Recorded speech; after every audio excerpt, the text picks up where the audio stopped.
63, 13 hanggang 18 ng awit, binigyan mo ng konklusyon, ang bukod tanging pangalan mo ay Jehova.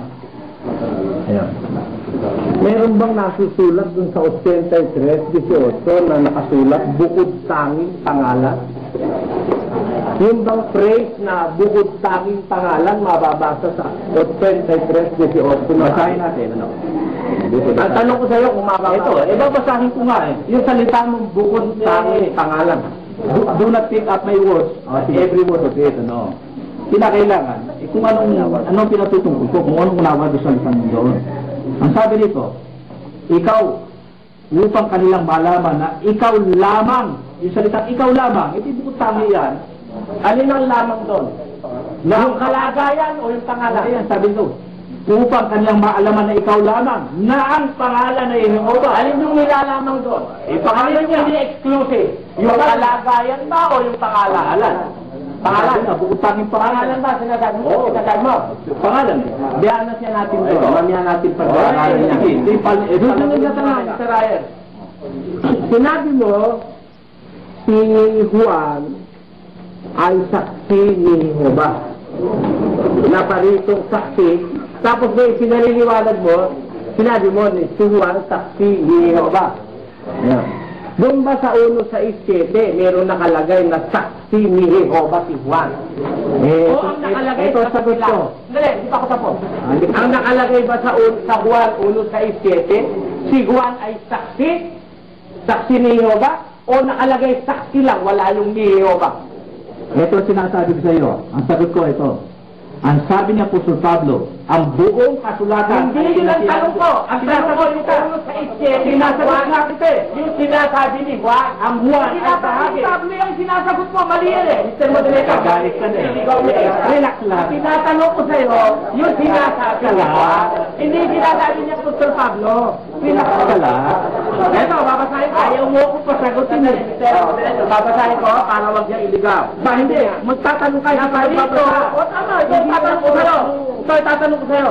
Naparito ang isang tao na sugong mula sa Diyos na ang kanyang pangalan ay Juan. Itinaparitong saksi, upang kanyang patotohanan ng ilaw. Nakalagay ba rito? Naparitong saksi ni Jehova o naparitong saksi? Sabayan ang gina.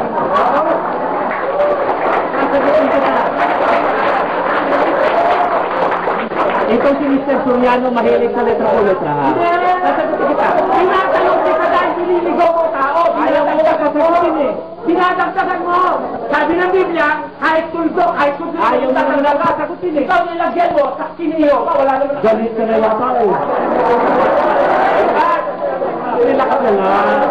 Yan, hindi makakawag mo, makakawa sa galit mo. Tumagot ka ngayon. Nakalagay ba rito? Makakawa sa galit mo. Nakalagay ba rito? Saksi niyo ba o saksi lang? Ayaw mo ka pasagutin eh. Tumagot ka. Ayun. Sagot lang. Ang mga lingkod ng Diyos, binasa ko mula kanina bilang mga saksi ni Jehova. Binasa ko sa Biblia na pasagutin niyo muna ako. Kasi kayo nakikinig eh. Mauubos ang oras ko eh. Malimit. Sabasakit ako eh. Ang kailangan ko, binasa ko sa kanila, pabayaan niyo ako sumagot, oras ko sumagot. Pero huwag mo sinagot eh. Pagsagot ko ito eh.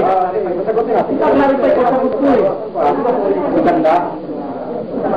Kaya relax ka lang. Binasa ko sa inyo kanina na ang tanging pangalan ng Diyos ay Jehova. Sinabi ng Biblia na ang nagbautismo kay Jesus ay sugo ng Diyos. Sino yung Diyos na yun? Si Jehova. Entonces, ano si Juan? Saksi ni Jehova. Bakit mo pahanapin sa akin letra por letra? Pero tinatanggap gamitin mo utak mo, Mr. Soriano. Pero tinatanggap mo kanina, tinatanggap ko saksi ni Jehova si Juan. Tinatanggap mo kanina na yung binasa mo, ang nakalagay doon si Juan ay naparito saksi. Ang sabi ko sa iyo, sa makatwid, si Juan Bautista ay saksi ni Jehova. That is my conclusion according to the Hebrews. Pero ang nakasulat, ay saksi ng Diyos. Pero ang nakasulat, saksi, hindi saksi ni Jehova. Ang nakalagay Diyos, sinugo ng Diyos. Sino ba ang Diyos? Ang binasa ko kanina si Jehova. Entonces, hindi ginagamit ito kanyang utak. Ang Diyos na yun. Simple yung tanong ko, Mr. Ryan. Ang tanong ko, yung bang binasa mo nakalagay saksi Hindi. o saksi ni Jehovah? Itong si Yung Mr. binasa Soriano. mo. Ito si Mr. Yung Soriano. binasa mo sa Hindi ko, kailanman, hindi ko binanggit kanina kailanman na word for word yung salita ron sa ni Jehovah si Juan Bautista. Kundi ang sinabi ko, sapagkat hindi mo binanggit ang saksi ni Jehovah sa Bautista. Sabi mo, hindi mo binanggit ang saksi Galing ni ka na naman eh. Relax ka lang. Hindi mo binanggit ang saksi ni Jehovah. Huwag kang pikon. Nagtatanong ako sa'yo, Pikon ka naman eh. Nangaasar ka lang yan namin ko eh. Nagtatanong ako sa'yo, Sikot, sabi mo, wala kang sinabi sa Jehovah, wala doon. Kung mapatunayan ko ba, iniwan Ang sinabi ko, dun sa binasa ko sa Juan, letra po letra, wala akong binasang ganon. Wala Ang kang sinabi ko sa iyo, sa bakatwid, kung siya'y sugo ng Diyos at ang pangalan ng Diyos ay Jehovah, saksi ni Jehovah si Juan. Yun naman, Ibubusin mo lang yun. sapagkat yun, Kaya, puso na lang kayo, Mr. Ryan. sapagkat sa mission ng Diyos. Ito ang susunod sa tanong. Kala mo naman ito. Alam mo ba, Mr. Ryan? Sandali lang. Alam mo ba, Mr. Ryan? Tatanong ko sa'yo, kung kailan lumitaw yung pangalang Jehovah? Alam mo ba kung kailan lumitaw yung pangalang Jehovah? Alam ko, kailan? Ito, babasahin ko sa iyo. Sa Genesis, itong kauna-unahang banggit ng pangalan ng Diyos. Anong babasahin mo? Genesis. Sige. 2:4. Ito kauna-unahang pagkabanggit ng pangalan ng Diyos sa buong Biblia. These are the generations of the heavens and the earth when they were created in the day that Jehovah God made earth and heaven. Kailan yun? By nung maglalang ang Diyos. Jehovah na ang pangalan niya. Oh, ito nakalagay dito. Ganun ang bigkas. Ito eh. Ganun ang bigkas. Ito, basahin mo. Hindi ko kailangan basahin pa. Tinatanong mo yung kasi basahin mo kung ano yung O, yung mga membro, makinig lang kayo. Kasi mga kayo. Ang sabi dito, ito, binasa ko. Ito, Jehovah. Hindi mo alam kung anong sa panahon lumitaw niya ba? Ba, ito, panahon isulat ang Genesis. Ano nga yun? Ba, hindi ko nasasabi ng pecha sa'yo. Basta panahon isulat ang Genesis. Yung Jehovah, anong lumitaw yung panahon isulat ang Genesis? Yan ba, sagot mo na yan, Mr. Ayat, totoo ka. Ba, ito nakalagay, binasa ko eh. Totoo yan. Ay, mali ba sa palabuin mo eh?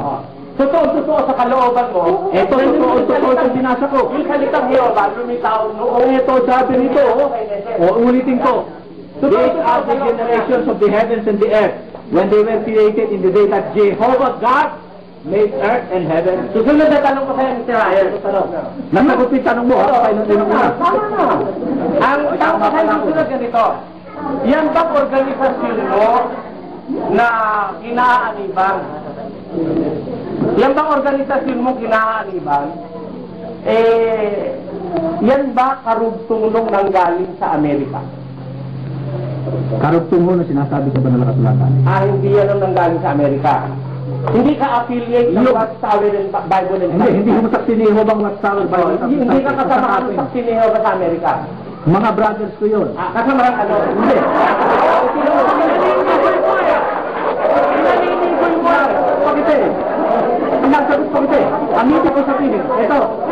Mga brothers ko yung mga saksi ni Jehovah sa Amerika. At sa kung daigdig. At lahat ng mga yon. At lahat ng ngayon, ang pagiging saksi ni Jehovah nila ay doon sa sinasabi ng banal na kasulatan. Sapagkat ang sinasabi ng banal na kasulatan, yung binasa mo kanina, magiging gaya sila nung una. Kaya kung ang gaya nung una, saksi ni Jehovah na sila. Susunod na tanong, magkakapareho ba kayo ng paniniwala nung nasa Amerika at saka ikaw? Sa panahon ito, Magkakapareho kayo?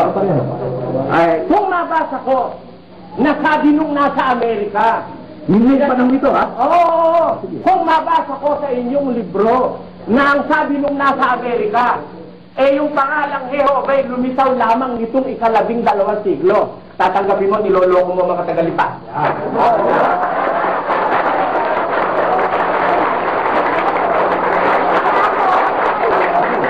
Tatanggapin mo. Ginagawa kayo kasi, tatanggapin mo ba, Ayet, niloloko mo mga tagalipa? Sabi mo, Ito sagot ko sa iyo. Paniniwala mo. No, sabihin mo kanina, sabi mo, totoo sa puso mo, na yung Jehovah, nung unang-unang lumitaw, nung pampanahong isulat ang Hinesis. Kung nabasa ko sa libro nyo,